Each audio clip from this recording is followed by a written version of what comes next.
Los caminos nos hicieron solos. Cuando el hombre dejó de arrastrarse, los caminos fueron a encontrarse.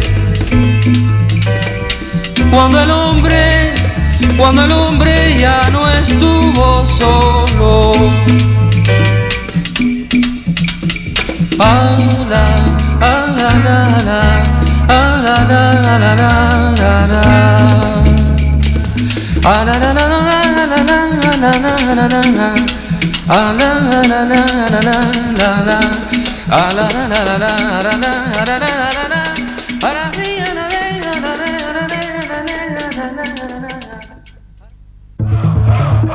Mayo de 1968. El mundo se conmociona. La década del 60 vive su clímax. Cuba recibe clandestinamente copia del diario que el Che Guevara escribió en su campaña guerrillera en Bolivia.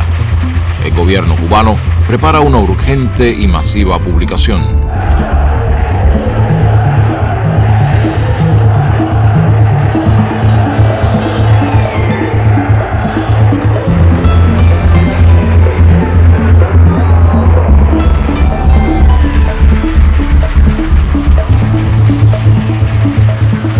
La Habana informa al mundo la edición del libro y su distribución gratuita en la isla.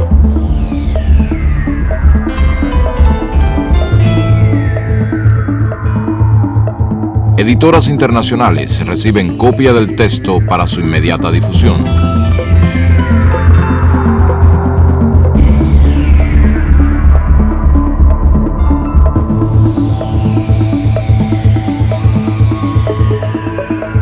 El diario permite conocer aún más la personalidad del Che.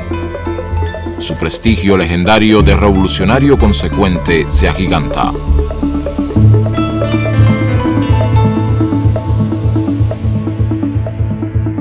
El 7 de octubre de 1967, último día de sus anotaciones, su columna guerrillera está reducida a solo 17 hombres y en una situación desesperada.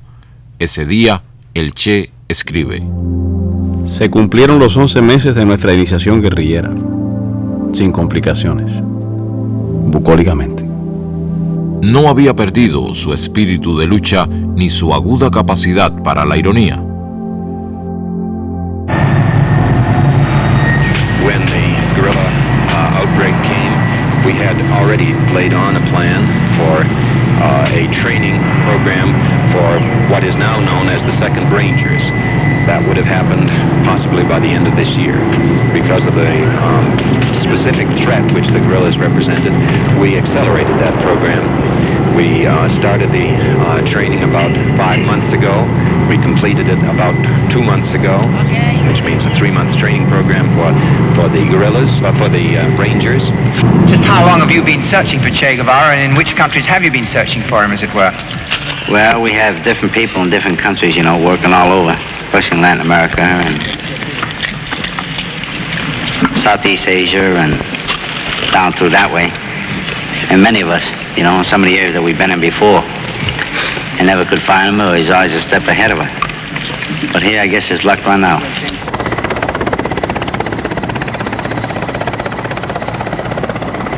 Al mediodía del 8 de octubre, en un lugar conocido como Quebrada del Yuro, en el oriente boliviano, libra su último combate. Inutilizado su fusil por un disparo y herido en una pierna, cae prisionero.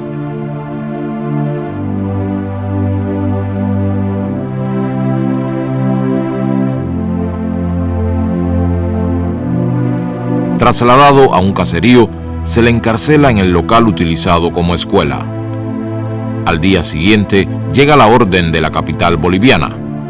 Es asesinado. Su cadáver es trasladado hasta el pueblo de Valle Grande, en el departamento de Santa Cruz, expuesto a la prensa y la población en un lavadero de la localidad.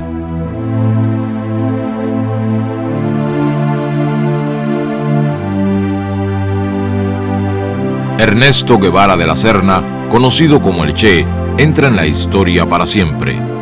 Su imagen recorre el mundo desde ese momento y hasta hoy. Tenía al morir 39 años. Argentina, 1927. Ernesto Guevara Lynch, procedente de clase media, se casa con Celia de la Serna, de familia acomodada y carácter rebelde. De esa unión nace Ernestito en la ciudad de Rosario. Bueno, nació perfectamente bien y resulta que a los 15 días Ernesto tuvo una pulmonía muy seria, que quizá esto fuera el verdadero origen de su asma. Y ahí estuvimos más de 7 u 8 días mirando el bebé. Yo recuerdo, y nunca me voy a olvidar, yo estaba realmente muy apenado y mi diagnóstico era malo. Pero de pronto no comía, no tomaba leche, pero de pronto vi que se prendió de la teta la madre y hizo un gesto de alegría y le dije, vieja, le dije a Celia, el chico se salvó. A los 2 años se le presenta el primer ataque de asma. Empieza así lo que en palabras del padre fue para la familia una maldición y un vía crucis. Los padres organizan la vida familiar para espaciar o atenuar los efectos de la severa enfermedad del hijo. Lo cuidan, pero no lo sobreprotegen. Ernestito aprende a convivir con el asma, no se deja vencer por las limitaciones que le impone y batalla contra ella con todas sus fuerzas, con toda su voluntad.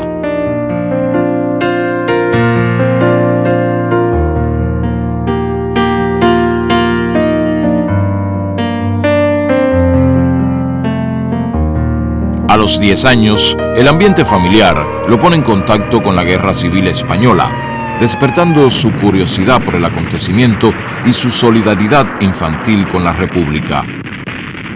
Yo en ese momento estaba en comunicación con los republicanos españoles.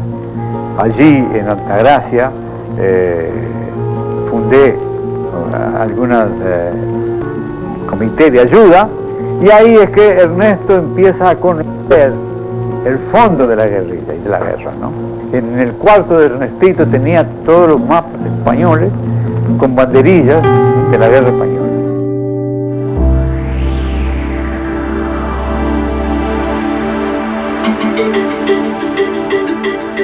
En marzo de 1947, la familia se instala en Buenos Aires.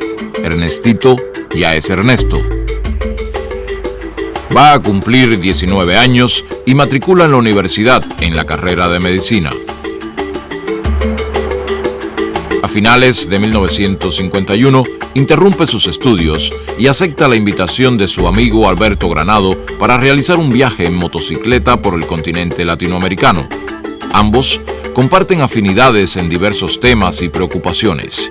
Los une también una inmensa curiosidad por la vida.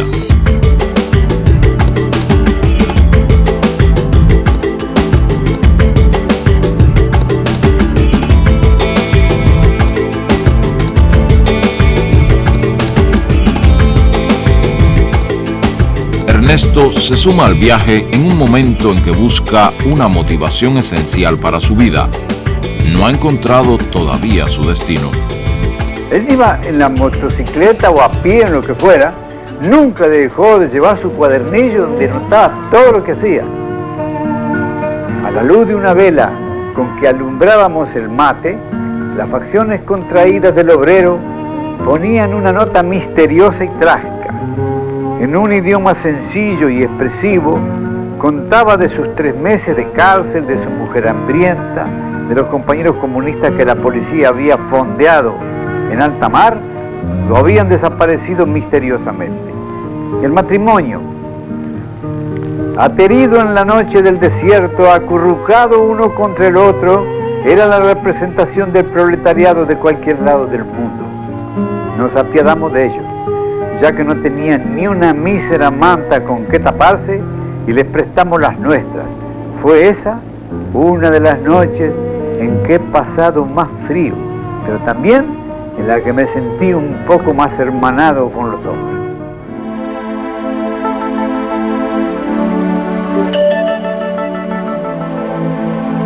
Las condiciones de vida y trabajo de los mineros chilenos impresionan profundamente a Ernesto. En sus notas de viaje escribe: veremos si algún día algún minero tome un pico con placer y vaya a envenenar sus pulmones con consciente alegría. Dicen que allá, de donde viene la llamarada roja que deslumbra hoy al mundo, es así. Eso dicen. Yo no sé.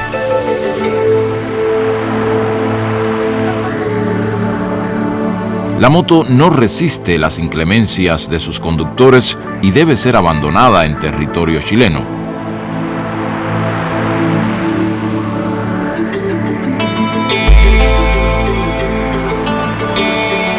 El recorrido por Perú, en particular por el leprosorio de San Pablo, a orillas del Amazonas, es una etapa crucial del viaje. El doctor Hugo Peche, leprólogo, profesor universitario y militante comunista peruano, les apoya con una cálida colaboración profesional y humana. Cuando por primera vez lo conocimos, cuando él llegó acá al hospital de Guía, la impresión que nos ocasionó, bueno, que era una persona vagabunda, ¿ya? Un trotamundo. Estuvieron con nosotros un promedio de unos 2-3 meses y trabajaron con nosotros ese espacio. Tenía un hambre, pero qué gusto daba verlos comer. Parecía un hambre atrasado, se traían lo pobre de tanto viajar, ¿no? Que viajaban en el carro de las vacas, junto con las vacas, contaba él. Vestía pues ahora tipo hippie, ¿no? Que ese tiempo no se conocía el hippismo, porque todo cochinito, ¿no? Mal vestido que habían venido.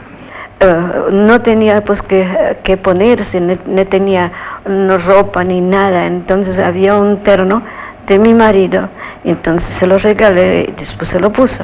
Creo que un factor aglutinante y además decisivo en esa vocación científica de todos los trabajadores de la lepra era la presencia y el ejemplo del doctor Hugo Peche, que yo considero una persona que tanto a mí como al Che, como al futuro Che, nos marcó para siempre en lo que debía ser un intelectual, un científico y un trabajador de la salud. Cuando ellos ya salían de San Pablo hacia Leticia, el doctor Besani ordenó que se le hiciera una pequeña balsa de palos flotantes y yo agarré una plancha de Eternit y una brocha con pintura, le puse mambo a un lado y al otro lado tango. Entonces eso flotaba y de acuerdo al viento, ¿no? Salía un momento tango, mambo. La despedida que estos enfermos nos hicieron al Che y a mí en San Pablo pasó de todo lo imaginable. Para mí es uno de los recuerdos más hermosos que tengo en mi vida, y tengo muchos recuerdos hermosos. En ese tránsito, el viaje nuestro, y sobre todo esa estancia en Perú, donde encontró tantas diferencias sociales, creo que eso le ayudó a él también a tener una visión más certera de cuál era su futuro. 8 años después, Ernesto le hará llegar su recuerdo al doctor Peche.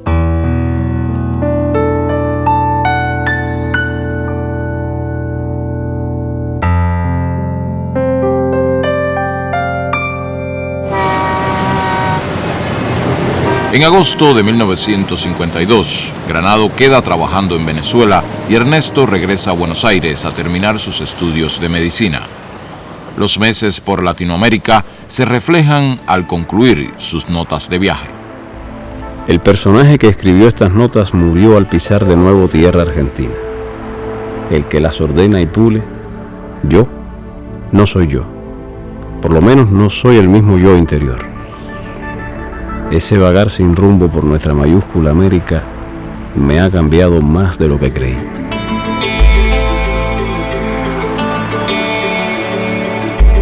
En marzo de 1953, se gradúa de médico con una tesis sobre alergia. La familia está feliz. Es llamado al servicio militar obligatorio, pero lo declaran no apto. Entonces comunica a sus padres una decisión irreversible. Se va a Venezuela a reunirse con Granado. En julio parte para su segundo viaje. Se detendrá en diversos países posponiendo su llegada a Venezuela. No llega a Caracas porque las noticias de la situación política que existe en Guatemala le hacen girar su destino hacia allá.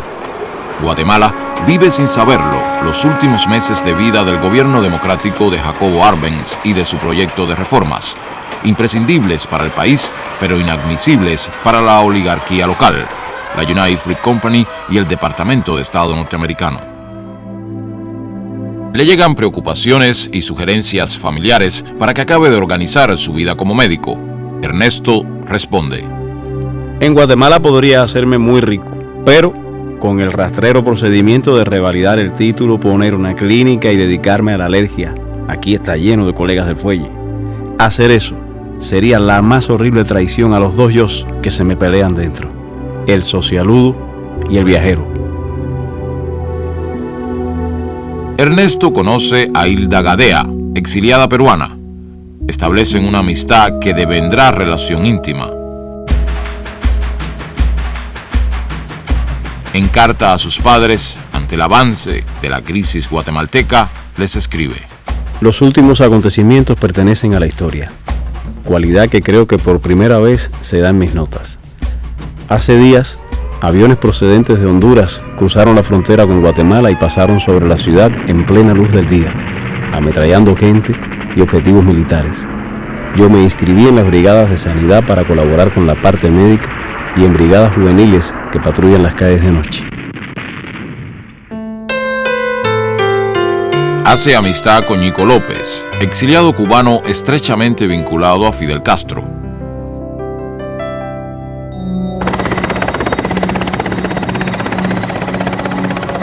Finalmente, se produce el trágico desenlace que Ernesto resume así. En la noche del domingo 28 de junio, el presidente Arbenz hizo la insólita declaración de su renuncia. Denunció públicamente a la frutera y a Estados Unidos como los causantes directos de todos los bombardeos y ametrallamientos sobre la población civil.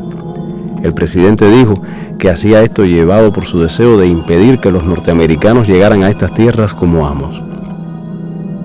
Me dormí con un sentimiento de frustración frente a los hechos. El nuevo gobierno, encabezado por el coronel Castillo de Armas, desata una represión feroz.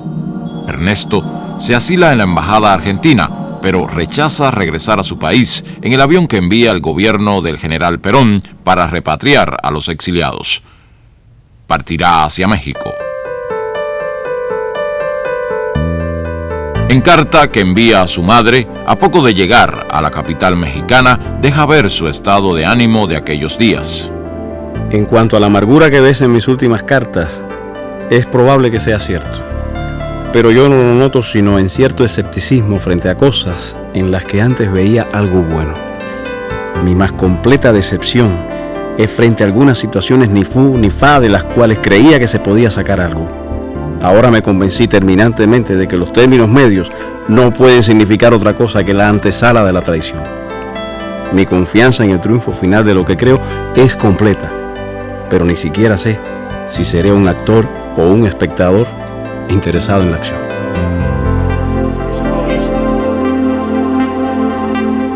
Hilda Gadea llega a México y reanudan sus relaciones. Se reencuentra con Ñico López y a través de él conoce a Raúl Castro. Este acaba de llegar de Cuba después de salir de la cárcel amnistiado junto con todos los participantes en el asalto al cuartel Moncada. Poco después, Fidel Castro arribará a la capital mexicana. Viene a organizar la lucha insurreccional contra la dictadura que gobierna su país. Ernesto ya sabe de la situación cubana como para tener deseos de conocer al dirigente revolucionario más importante de su joven generación. Frente al Galveston, en ese edificio que tú me recuerdas ahora que el número 6, ahí con el tiempo llegamos a tener un apartamento también nosotros.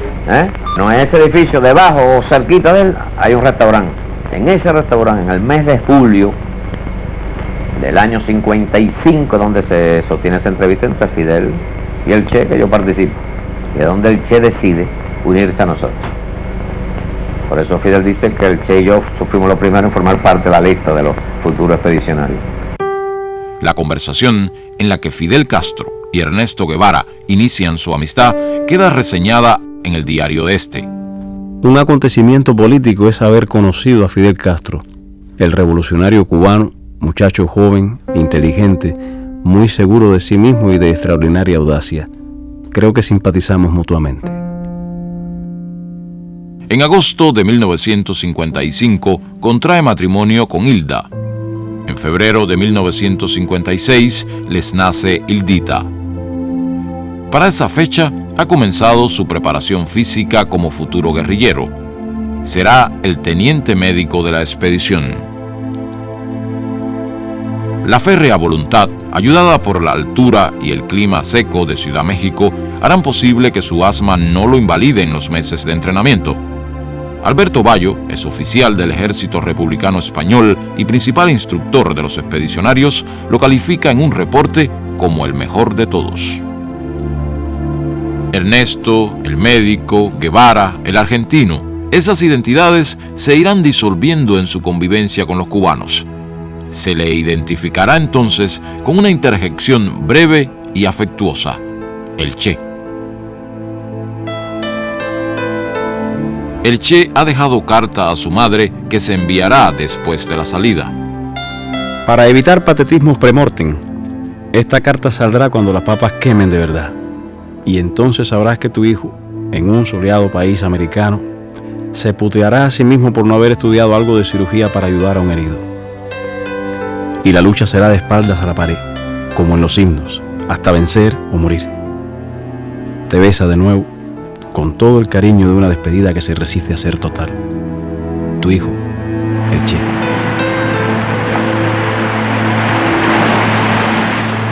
El 25 de noviembre de 1956, el yate Granma parte hacia Cuba con 82 hombres que comanda Fidel Castro.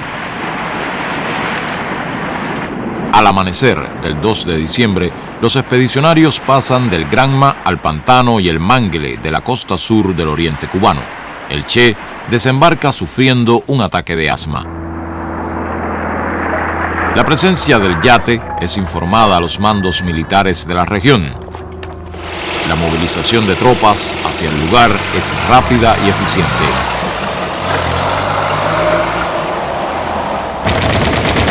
A los 3 días de agotadora marcha, los expedicionarios son sorprendidos y dispersados después de sufrir varias bajas.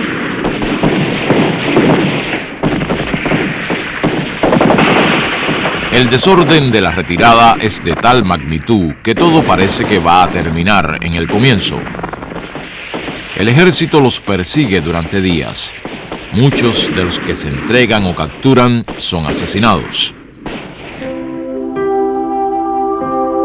Después de 3 semanas de total incertidumbre, Fidel Castro reagrupa a una pequeña tropa con 7 fusiles y 12 hombres. El Che Guevara es uno de ellos.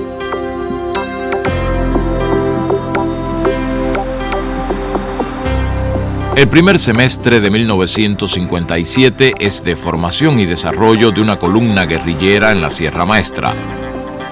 La tropa se refuerza con la incorporación de campesinos y combatientes urbanos.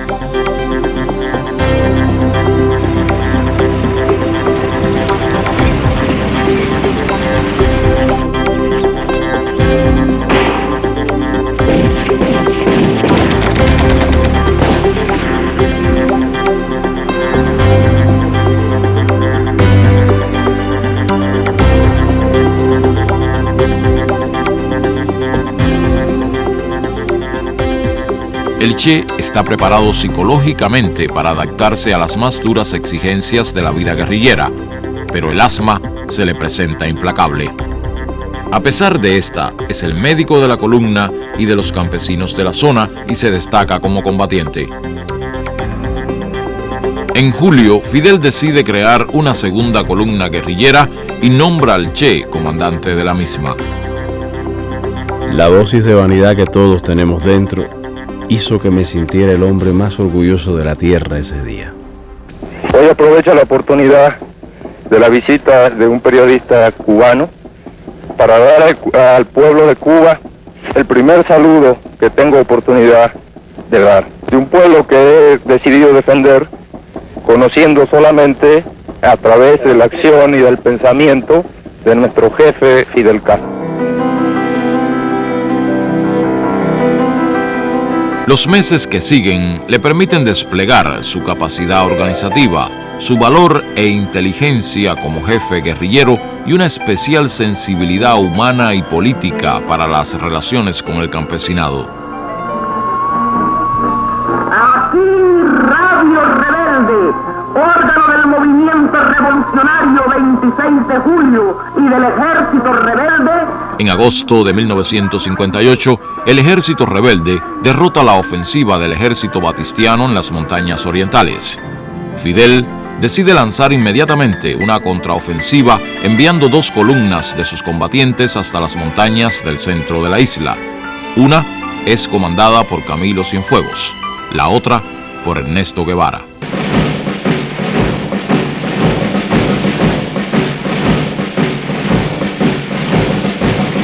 Avanzan por territorio llano, se internan en zonas bajas para evitar emboscadas o ser localizados por la aviación. Padecen hambre, sed, llagas y agotamiento hasta el límite de lo soportable. La columna recorre más de 600 kilómetros en 46 días. Antonio Maceo, columna 2, Antonio Maceo, desde el frente norte de las villas. Efectivamente, Camilo, aquí te copiamos 100%. A mediados de octubre ya están en el centro de la isla. Inmediatamente coordinan y unifican acciones con las organizaciones revolucionarias que actúan en la región. La autoridad política y militar del Che y Camilo es indiscutible. El prestigio nacional se torna leyenda. El Che encabeza en el centro del país la ofensiva final contra la dictadura. Comanda a las tropas rebeldes que atacan Santa Clara, capital provincial, y a un tren blindado que transporta importante cargamento de armas para el ejército.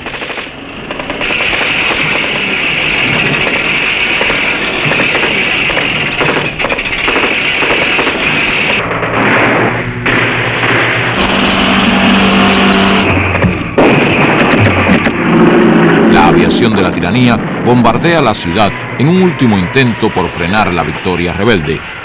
La guarnición del tren se rinde. Tras 4 días de combate, Santa Clara es tomada. En La Habana, estos acontecimientos precipitan la fuga de Batista y el desmoronamiento total del régimen. El Che es aclamado como héroe por la población de la ciudad, pero no se asentará en ella. Fidel, desde las afueras de Santiago de Cuba, les ordena a él y a Camilo Cienfuegos avanzar hacia la capital.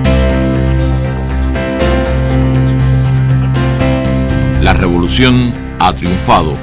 La Habana recibe a sus dirigentes.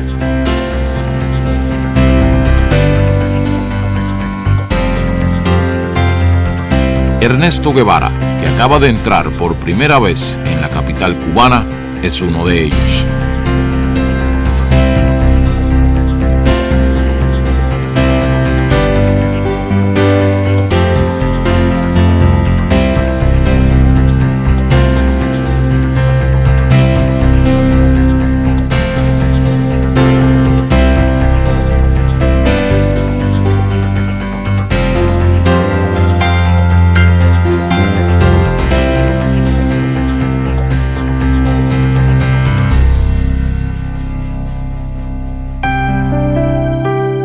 Los padres del Che llegan a La Habana a pocos días de la victoria. La alegría del reencuentro es acompañada de un inmenso orgullo. Su hijo es ahora un héroe del pueblo cubano.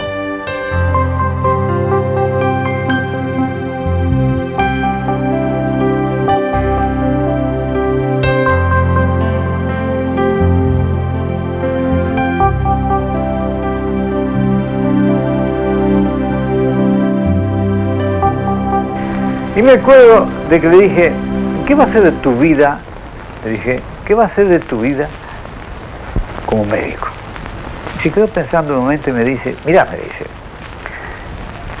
como vos te llamás lo mismo que yo, pones un letrerito en la puerta de tu escritorio que diga Doctor Guevara, y entonces ya tenés derecho a empezar a destripar gente, ¿no? Bueno, era muy gracioso, pero después vino yo lo llamé al orden, no, vamos a hablar en serio, tío. Y me dijo esta palabra más o menos, no sé en qué lado del mundo dejaré los huesos. La revolución constituye tribunales para juzgar a los criminales de guerra, torturadores y cómplices de la tiranía. Los grandes medios de información norteamericanos manipulan la imagen de los juicios y crean la primera campaña propagandística contra el gobierno revolucionario. El Che es uno de los dirigentes que supervisa la aplicación de justicia.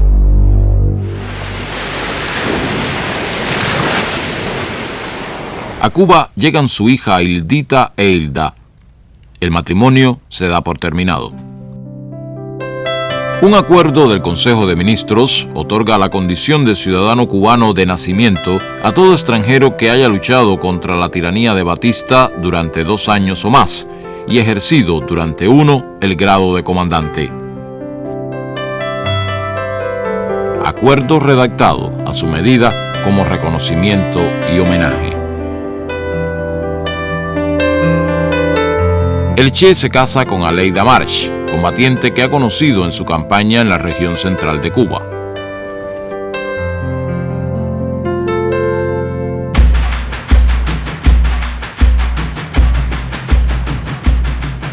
Muy pronto comienzan las presiones y amenazas de la administración norteamericana, motivadas por la aplicación de una ley de reforma agraria que afecta a importantes propiedades de compañías latifundistas en la isla. Ejerció distintos cargos, cada vez que hacía falta un hombre serio para un cargo importante, el Che se prestaba para ese trabajo.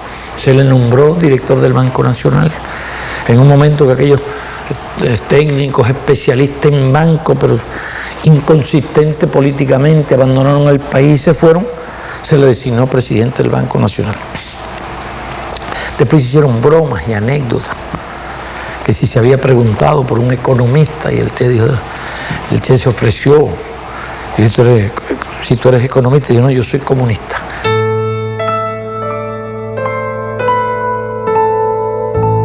Y a los pocos días de llegar a La Habana, que llegamos el 8 de septiembre, me manda a decir que cuando empezamos las clases, que ya tenía la pizarra, ya tenía el borrador y ya tenía la tiza. Y empezamos allí las clases. Y ahí duraron. Cuando él pasó al banco era más fácil, pues yo estaba en el banco con él también, así que era más fácil darle clases. Y después cuando él salió para industria seguimos las clases. Hasta un momento en que yo le dije, mira, ya yo te he dado todo lo que yo sé. Ya yo no sé más nada, no tengo más nada que dar. Fueron 5 años, ¿eh? 5 años sin fallar nunca. Él dejó de dar clases los días que no estaba en Cuba. El día que le dije que ya yo no tenía más nada que darle, me dice, bueno, dame programación lineal. Digo, no, yo nunca he dado clase de eso. He leído algo sobre eso. Dice, ¿por qué no la estudiamos juntos? Digo, bueno, vamos a estudiarla juntos.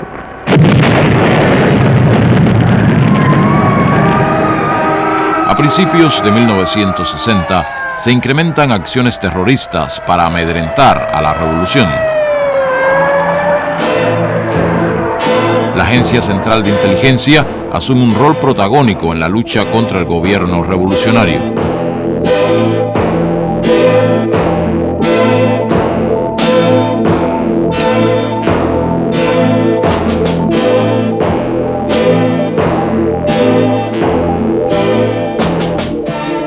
Yo voy paneando mi cámara lentamente y en ese momento cuando vengo con el paneo aparece la imagen de Che, o sea, Che estaba situado pero en un segundo plano.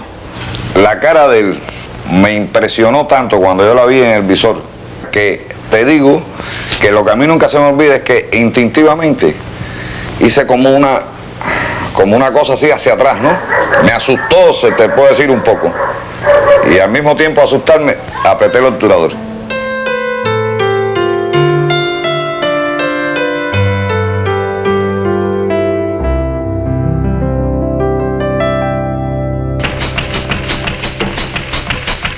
Cuba ha sacado lecciones de la Guatemala de 1954. Fracasan los planes de paralizar la isla con la aplicación de sanciones políticas y económicas. Se establecen relaciones comerciales con la Unión Soviética y demás países socialistas.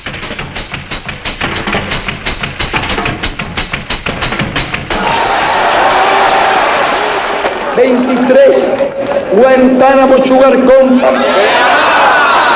24 United Fruit Company.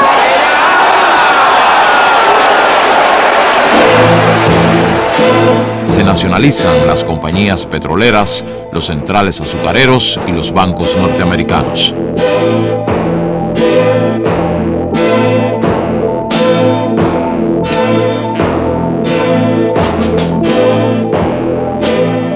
El gobierno norteamericano decide financiar y organizar con contrarrevolucionarios cubanos una invasión armada que ponga fin a la revolución.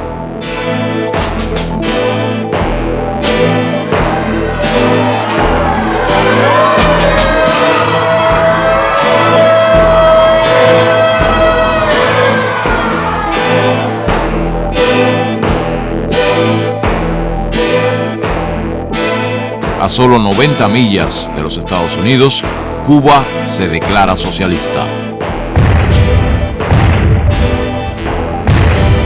En abril de 1961 se produce la invasión. A las 72 horas es derrotada.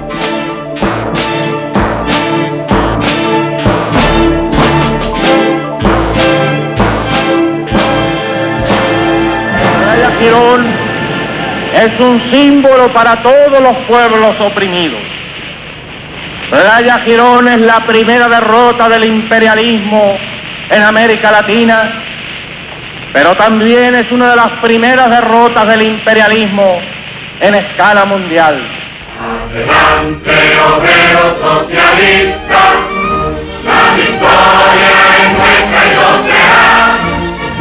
En la mente las ideas marxistas, hoy, mañana y siempre, Cuba vencerá. El Che es designado ministro de Industrias.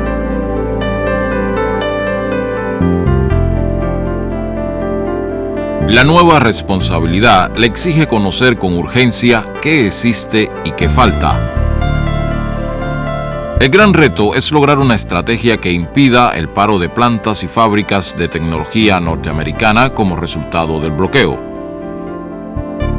Necesitado de un contacto directo con la realidad, el Che esquiva la burocracia y va a los centros de trabajo a tomar el pulso de lo que sucede y lo que piensan los trabajadores. Es el principal abanderado del trabajo voluntario, ese esfuerzo adicional que sin remuneración alguna pide la revolución a trabajadores y dirigentes, buscando crear una nueva conciencia entre los intereses individuales y los de una sociedad que aspira a un ser humano más solidario. Si ustedes me permiten, les voy a empujar un pequeño versículo.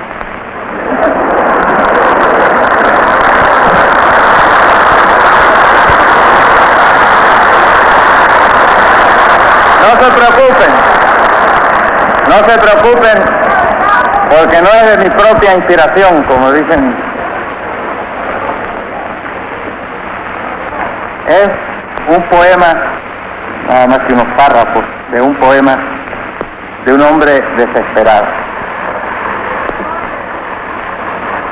Pero el hombre es un niño laborioso y estúpido que ha convertido el trabajo en una sudorosa jornada. Convirtió el palo del tambor en una azada y en vez de tocar sobre la tierra una canción de júbilo, se puso a cavarla. Y después decía,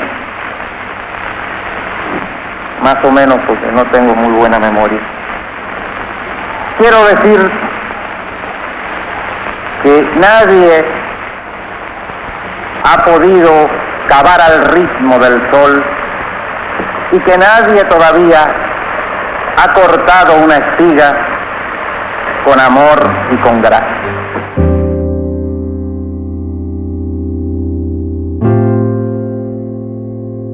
Si de joven escribía a su madre diciéndole que dentro de él se peleaban dos yos, el socialudo y el viajero, ahora pugnan el padre de familia y constructor de la experiencia cubana con el de combatiente por la liberación nacional y contra las injusticias sociales.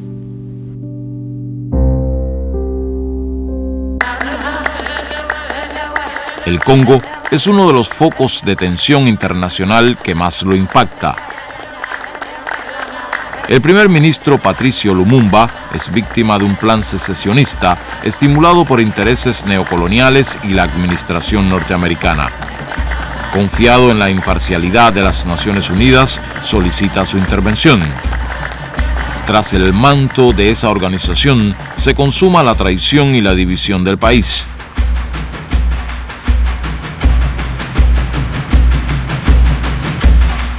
Lumumba es detenido y finalmente asesinado para impedir la verdadera independencia de su país.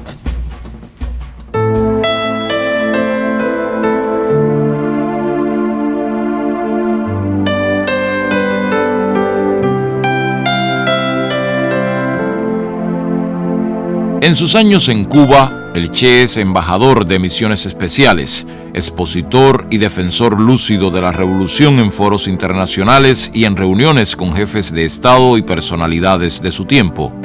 Estas responsabilidades amplían su perspectiva del mundo en que se desenvuelve. El Che reflexiona sobre los antecedentes y la experiencia práctica de los países socialistas. Recorre un arduo camino de aprendizaje. Tiene inquietudes, se hace preguntas.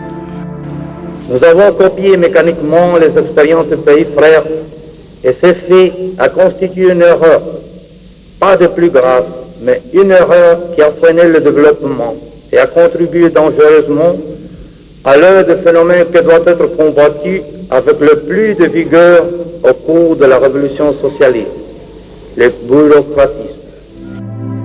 Abierto a la realidad, ajeno a aceptar verdades cerradas y eternas, comienza a escribir un libro sobre economía política socialista. En su introducción expresa: creemos importante la tarea, porque la investigación marxista en el campo de la economía está marchando por peligrosos derroteros. Al dogmatismo intransigente de la época de Stalin ha sucedido un pragmatismo inconsistente. Y, lo que es trágico, esto no se refiere solo a un campo determinado de la ciencia, sucede en todos los aspectos de la vida de los pueblos socialistas, creando perturbaciones ya enormemente dañinas, pero cuyos resultados finales son incalculables. Y nuestra posición es una.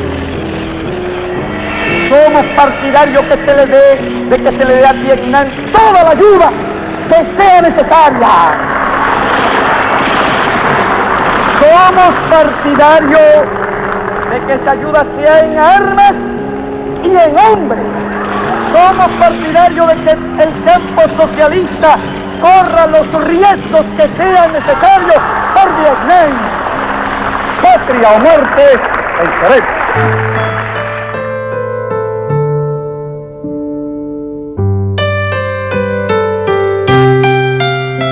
El Che regresa a Cuba al día siguiente, luego de un largo viaje que lo llevó de Naciones Unidas a países africanos. Ha decidido qué hacer con su vida. Para llevar a cabo su proyecto, tiene el pleno respaldo y la colaboración de Cuba.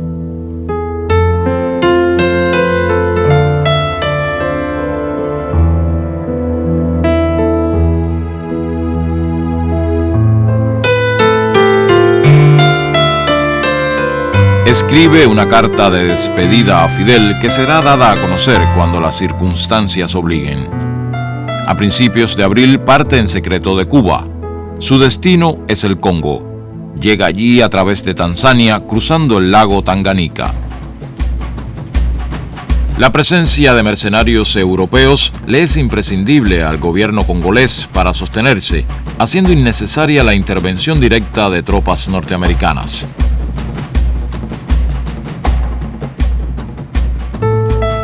Un poco más de 100 combatientes cubanos se unen al Che, asesoran y entrenan a los rebeldes congoleses y participan con ellos en los combates contra los mercenarios y el ejército gubernamental. A pocas semanas de la desaparición pública del Che, Estados Unidos invade con 30.000 infantes de marina a la República Dominicana.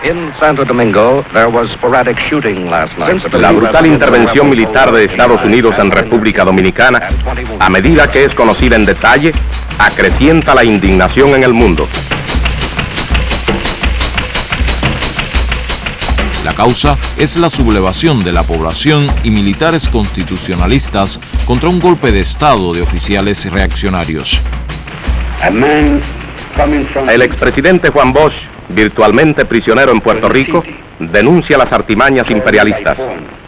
No importa que las fuerzas militares que invaden a la República Dominicana sean de la OEA o de Estados Unidos. Ellas son fuerzas militares invasoras.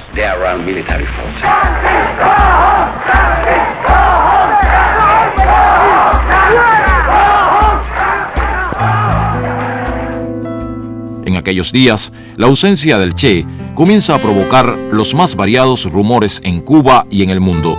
Uno de ellos lo sitúa luchando junto al pueblo y militares constitucionalistas en República Dominicana. Eso dio lugar a que se corrieran muchos rumores en aquella época, incluso se levantaran verdaderas calumnias. Hubo quienes hablaron del Che desaparecido, el Che muerto, discrepancias y toda aquella historia. Y nosotros soportamos aquel chaparrón de rumores y de intrigas simplemente para no arriesgar la misión que él quería cumplir y el personal con que él quería ir allá.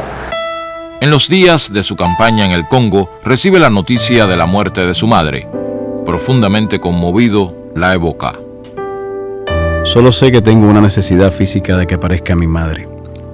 Y yo recline mi cabeza en su regazo magro y ella me diga, mi viejo, con una ternura seca y plena, y sentir en el pelo su mano desmañada, acariciándome a saltos, como un muñeco de cuerda, como si la ternura le saliera por los ojos y la voz.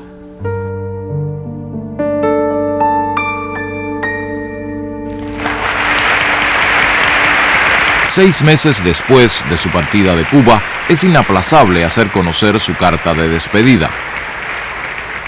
Fidel, me recuerdo en esta hora de muchas cosas, de cuando te conocí en casa de María Antonia, de cuando me propusiste venir, de toda la tensión de los preparativos. Otras tierras del mundo reclaman el concurso de mis modestos esfuerzos. Yo puedo hacer lo que te está negado por tu responsabilidad al frente de Cuba. Y llegó la hora de separarnos. Sépase que lo hago con una mezcla de alegría y dolor. Aquí dejo lo más puro de mis esperanzas de constructor y lo más querido entre mis seres queridos.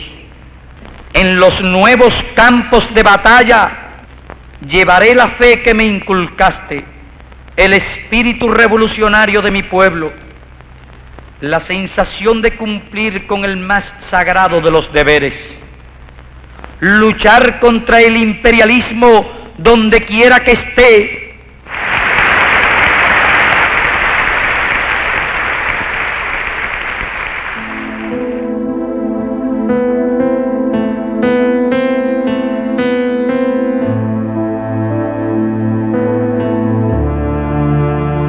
En noviembre de 1965, 7 meses después de su llegada, el Che y sus compañeros se retiran del Congo.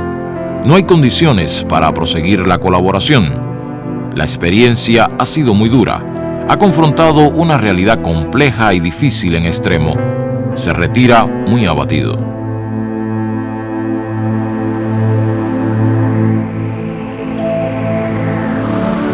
En Praga pasa balance a lo ocurrido. Lo valora severamente, calificándolo como un fracaso. No sabe que la amarga soledad que ha sentido al retirarse del Congo tendrá años después la respuesta de cientos de miles de cubanos que en África y otras partes del mundo se inspirarán en su ejemplo de solidaridad sin fronteras.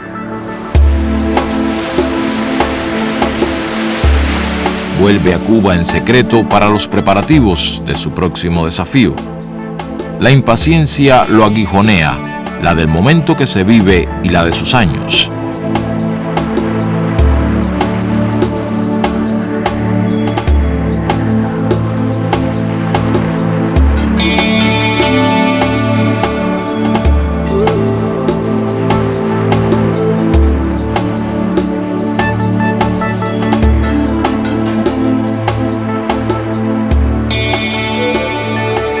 Envía a la Organización de Solidaridad de los Pueblos de Asia, África y América Latina un documento donde analiza la situación internacional.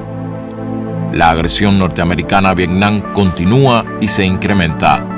La guerra de insultos en la división del campo socialista continúa y se incrementa. Pero la esperanza de cambiar el mundo, de hacerlo más libre, más igualitario y más justo, también continúa.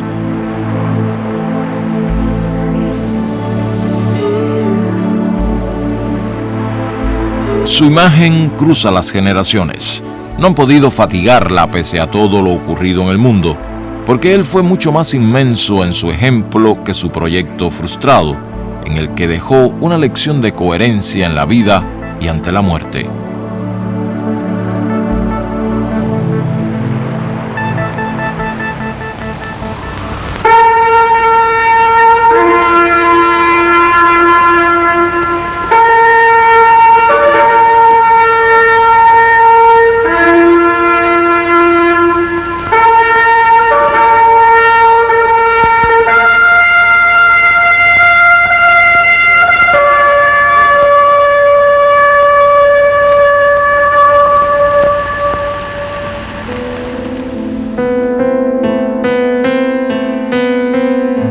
Hoy nos dicen que estás muerto de veras, que te tienen al fin donde querían.